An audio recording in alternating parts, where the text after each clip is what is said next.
Hey loves, we are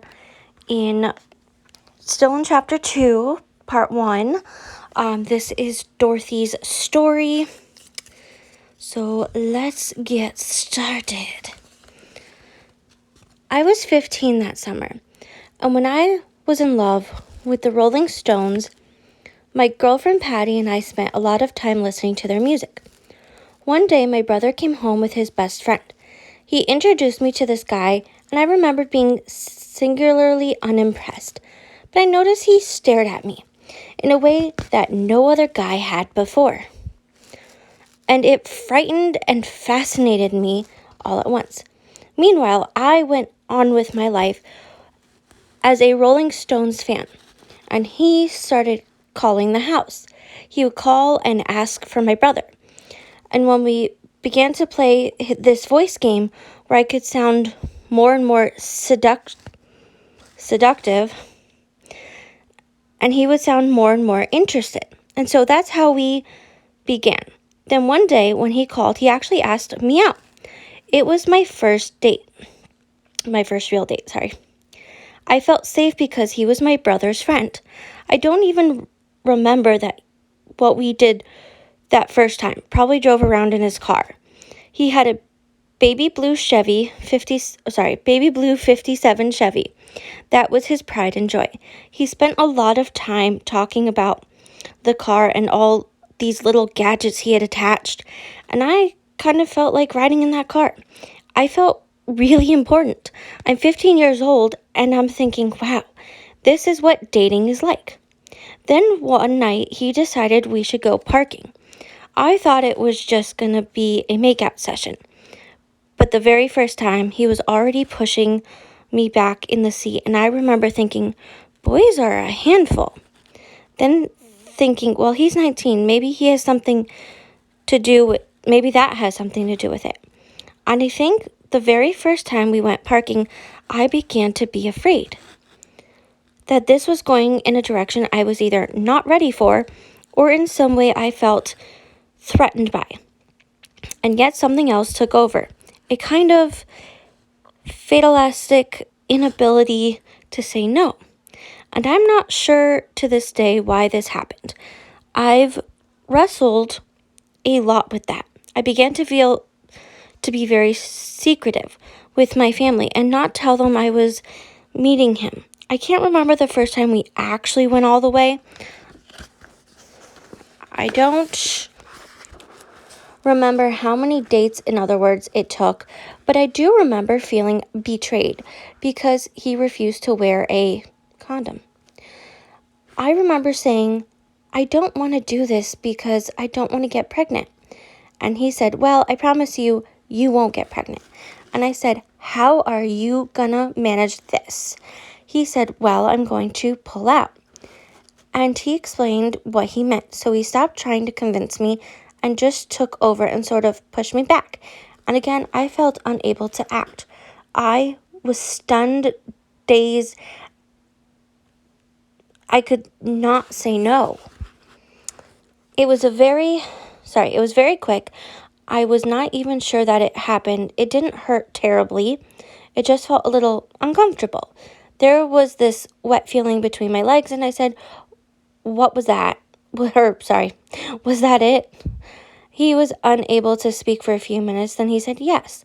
Then he said, you're mine now. And I think in my whole life that this is one of the moments when I was the most afraid in my whole life. Yeah. This is very confusing reading this. Even now, to this day, that feeling of being owned was horrifying.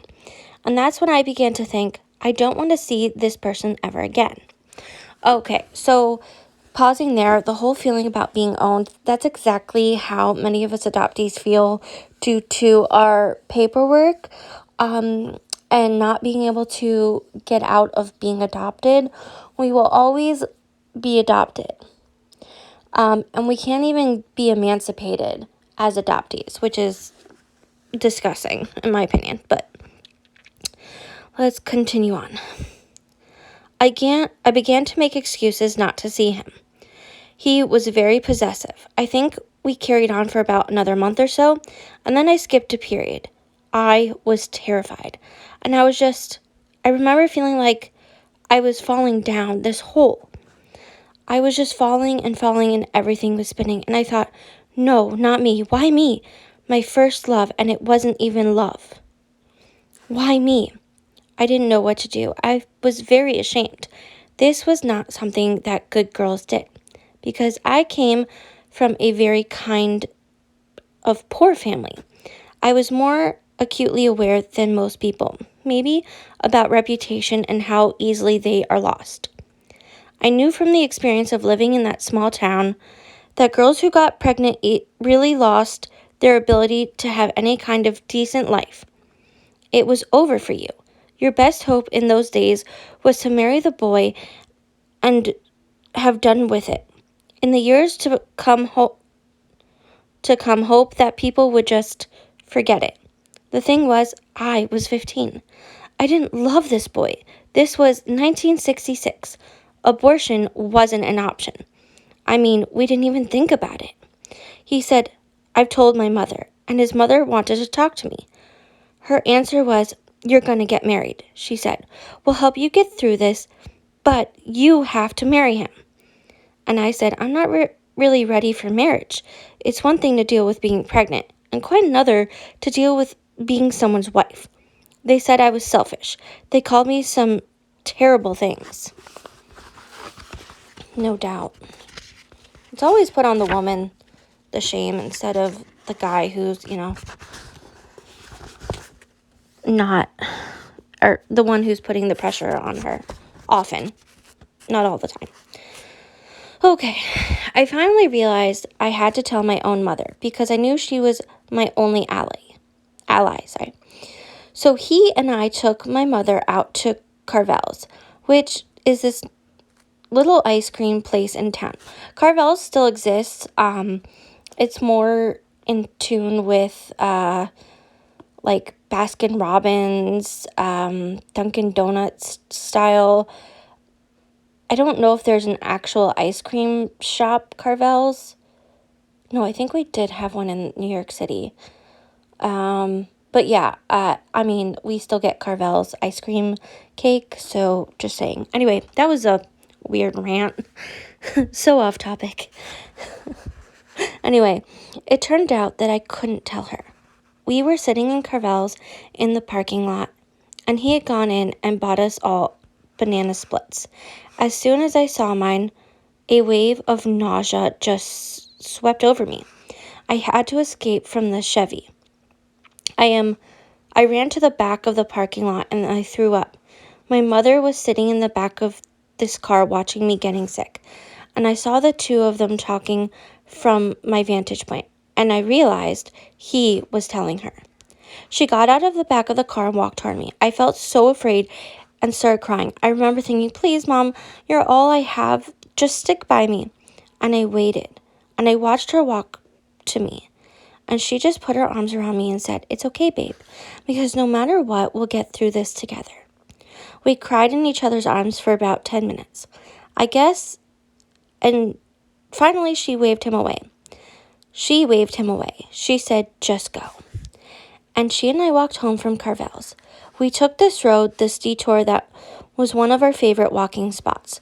It was along the Hootsanik River, and it was a road that was lined with these wonderful weeping willow trees. It was the most beautiful place, I think, in our town at the time. At least for me. We walked with our arms around each other's waists. The willow trees were blowing in the wind, and we hardly talked at all. By the time we got home, I knew she was going to watch out for me, and that she was going to make sure everything was okay. I had to start school. I was going to school and throwing up in the bathroom. I was absent chronically during the month of September, but then I was about 6 or 8 weeks pregnant, I guess. It became difficult to go to school at all. I decided to go see my priest and tell him about it. He was the only male authority figure that I trusted. I talked to my priest and I said, there is a way, Dorothy. And I said, well, I can't imagine what that is because I don't want to marry him. And he said, well, I wouldn't advise you to marry him anyway, because he isn't a Catholic. And of course, the added on religious trauma. I didn't understand a lot of things about the Catholic religion. I was a convert and had only been officially Catholic for maybe 3 years by the time I got pregnant. I didn't understand a lot of the details. Things like, you can't marry a non-Catholic. I said, so you're saying marriage isn't even an option for me? Is that what you're saying? He said, unless you can find a good Catholic man who would be willing to adopt the child, no, we can't accept your marriage. On the one hand, I was glad because he gave me the ammunition to tell his mother, I'm sorry, it's against my religion of all things. But the worst part was yet to come. He said, you know what purgatory is? We've talked about that. And I said, yeah, I know what purgatory is. He said, we can't baptize your baby if you have her out of wedlock. So if you don't marry a Catholic man, there's only one other option. Or your baby's going to stay in purgatory when she dies, and she can never be baptized into the church. Ugh, I really hate this religious trauma stuff because it really does scare people into these things. And look, if you're Catholic and this is what you believe, I am sorry. It's just added on trauma. And I'm not saying you can't believe in things. It's just to use your religion to hurt someone else, especially in this way, is harmful. Okay, where were we? I was devastated. Here I am, 15 years old, having to deal with the metaphysical complications of what happens to a soul when it passes from this earth, if I don't do the exact right thing at this moment. I said to him, well, what would you do? Like I was 6 years old, I said, what would you do? He said, I would give the baby to a family who could take care of those things. A Catholic family, a good Catholic family. I said, you mean adoption? And he said, yes. I think that's your only out in this situation. You don't want to ruin your reputation. We can find a place for you to spend the last few months of your pregnancy. There's no reason for you to feel embarrassed to go through the pressure that you're currently facing with your boyfriend's mother. I was sort of enamored of the idea of running away. Sure, he made it sound like this place he was going to send me was a country club. He said there will be other girls like you. You'll be able to talk and have fun for the last few months of your pregnancy. No one will bother you, and you will be able to make an informed choice. He said nothing is final till it's final, but I think you'll do the right thing. And that was just the first time I heard do the right thing in that whole 9-month period. So I went home after that long meeting and tried to explain to my non-religious mother what purgatory was and how my child would end up there if I didn't give her away. She finally just gave up on trying to understand.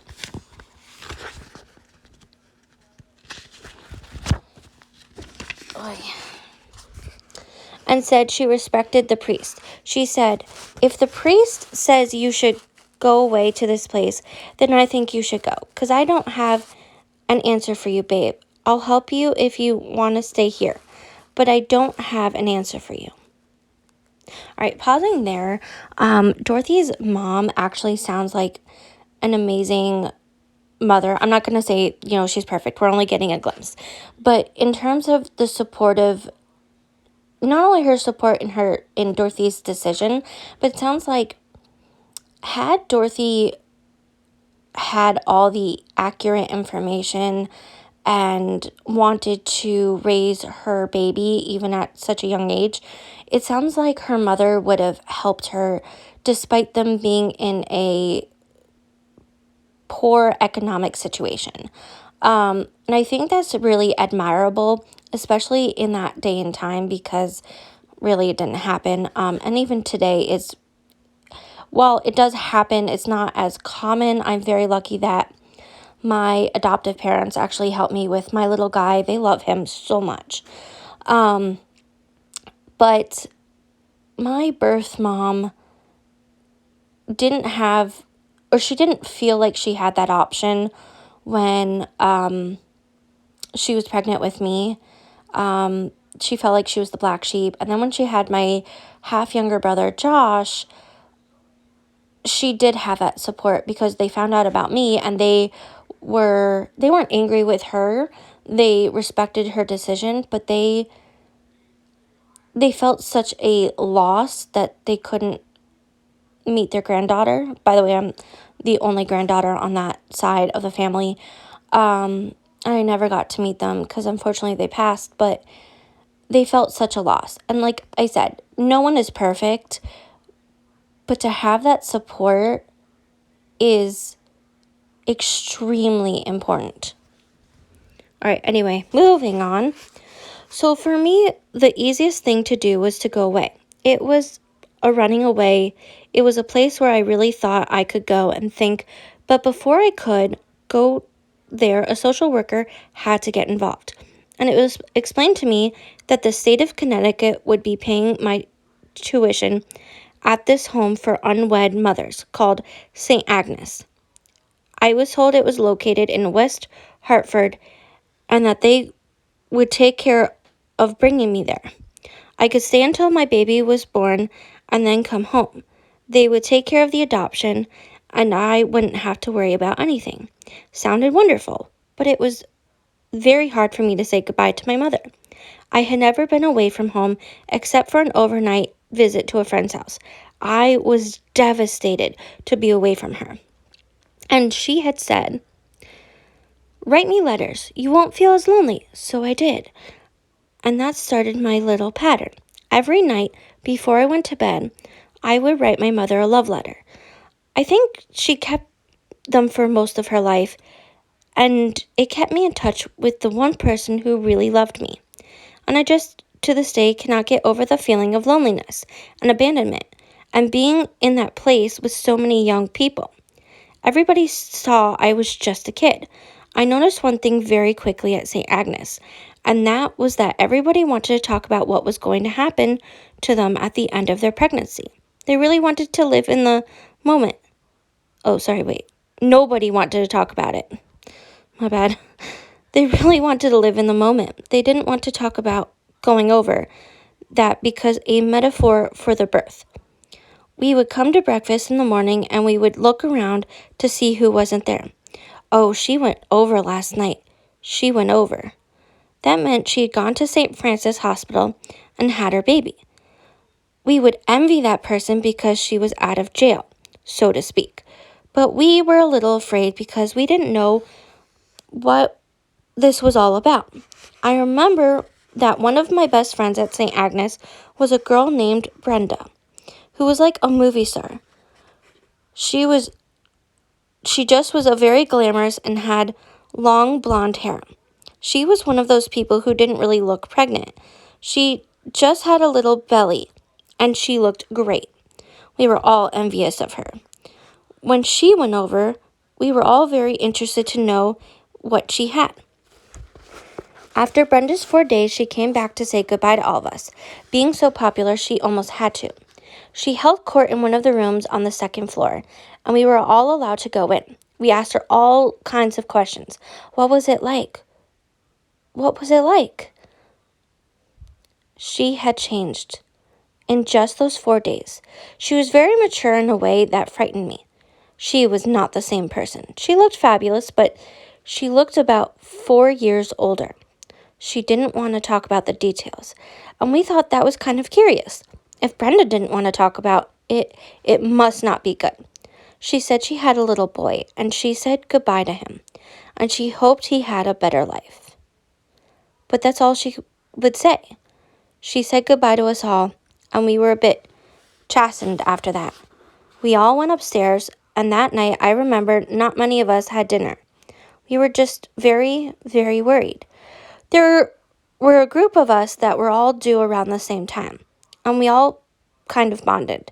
One by one, we went over, and by the time I was in my third false labor, they decided to induce me. I had no one there to hold my hand. I had no one. I didn't even know who was going to deliver me. It was the loneliest thing I've ever gone through in my whole life. The loneliest. The baby was born at 7 o'clock. I had only been in labor for maybe 7 hours, I guess, and most of it I don't remember. I woke up at about 7:30, maybe 7:45, and I was in the recovery room. There was this nurse changing my sanitary napkin. I looked down and my stomach had caved in. I no longer had a child in there. I looked at the nurse and I said, "What happened?" She said, "You've had your baby," in a very kind of businesslike manner. She wouldn't look at me. I tried to get her to meet my eyes because I wanted to ask her all these questions. It was very important for me. I had the baby and she was doing her job. I said, "Well, what was it?" And she said flatly, "It was a girl." I said, "Oh, it was a girl." I remember thinking I wished it was a boy because boys can't have children. I thought, I gave birth to a little girl who's going to have to go through that poor little thing. I had always thought that boys had it better than women. All my life, And that whole experience made me feel even more so that it's the girls who get punished. The girls who suffer through all this stuff. And the girls who can't talk about it. That's so true.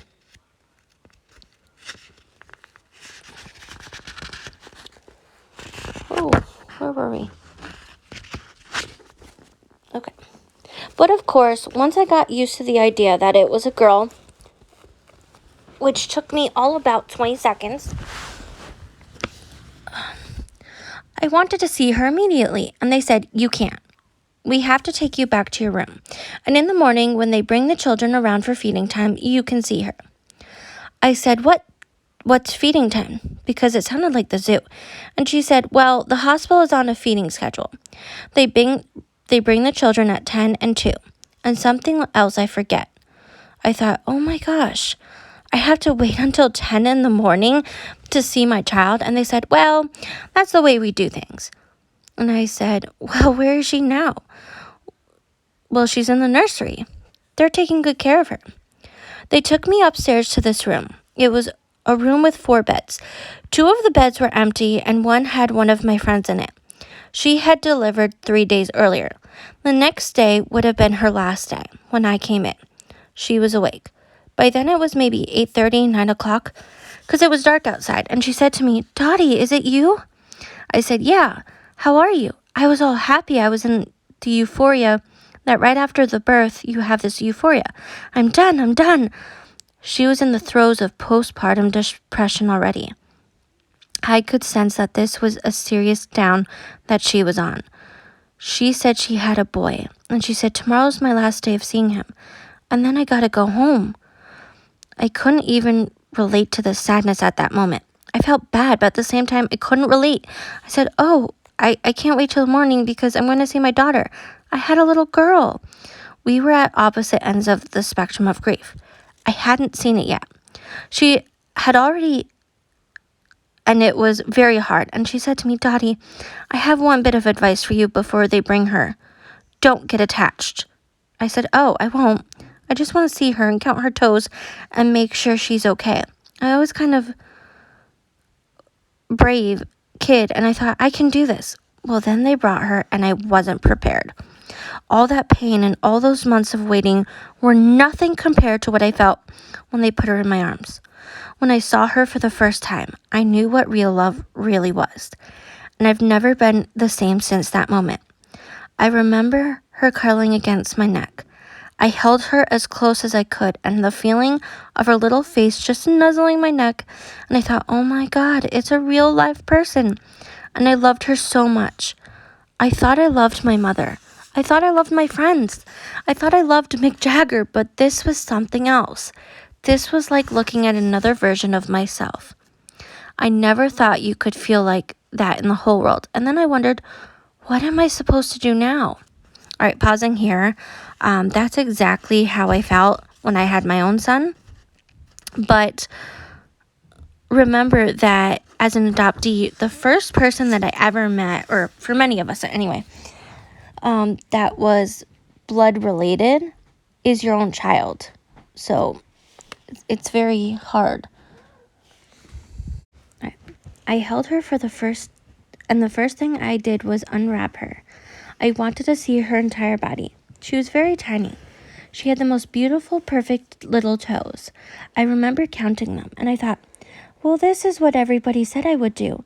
I did exactly what everybody said. I looked at her little fingers, and I remember caressing every single inch of the fingers and toes and saying, this is really her.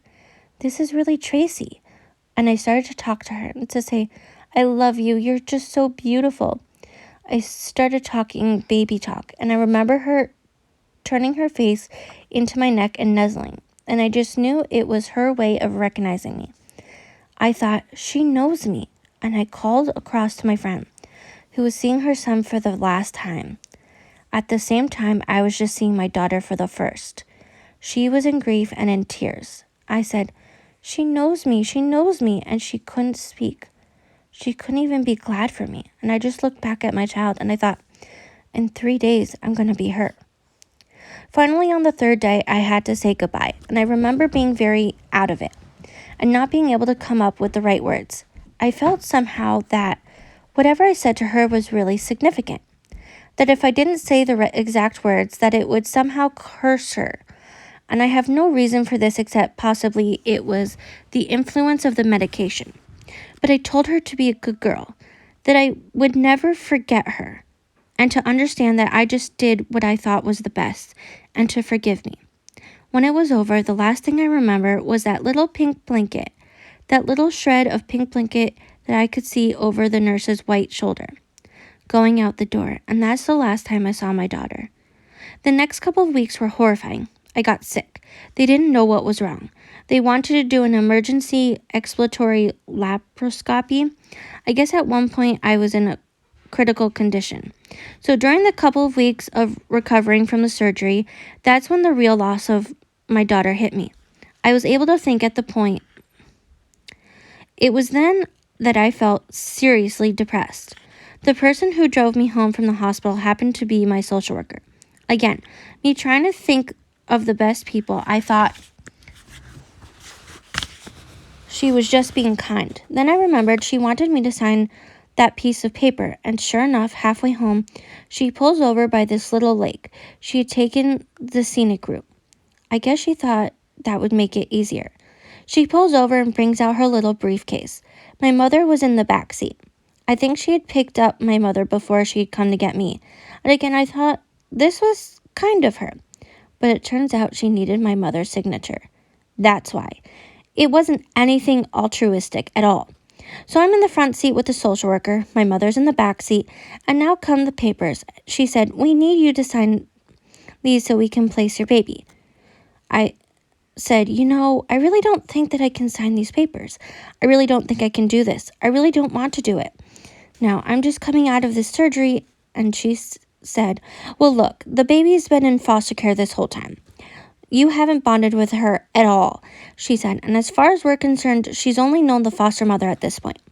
The adoptive family is waiting for her, and why would you want to just do this to them? They've been waiting all this time while you were sick to get this done.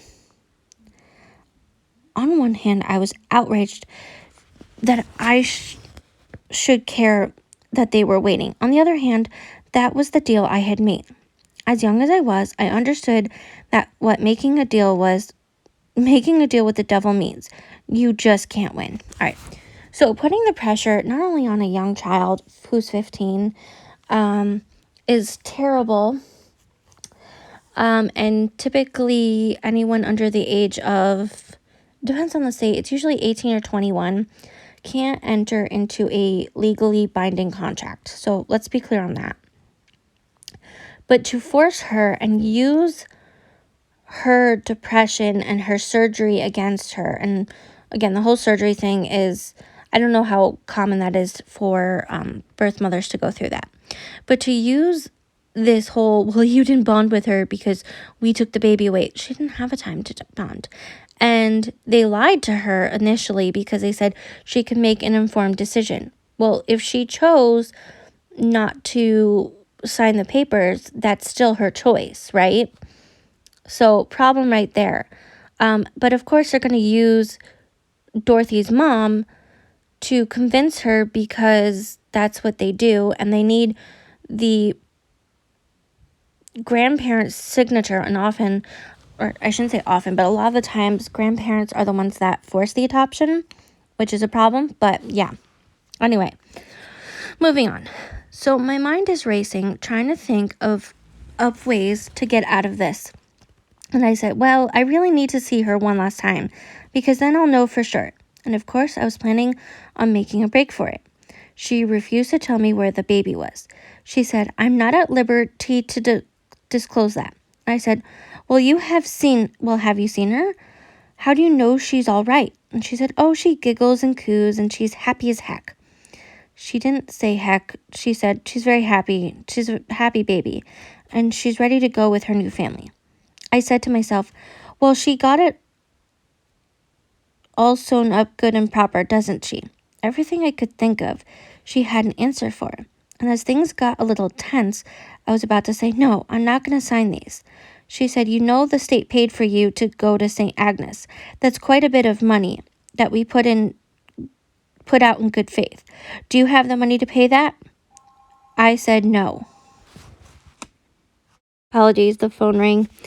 All right, here we are. I said no. I looked at my mother and I said, Mommy, what am I going to do? And she said, baby, I don't know. We don't have the money. I wanted to know from an attorney.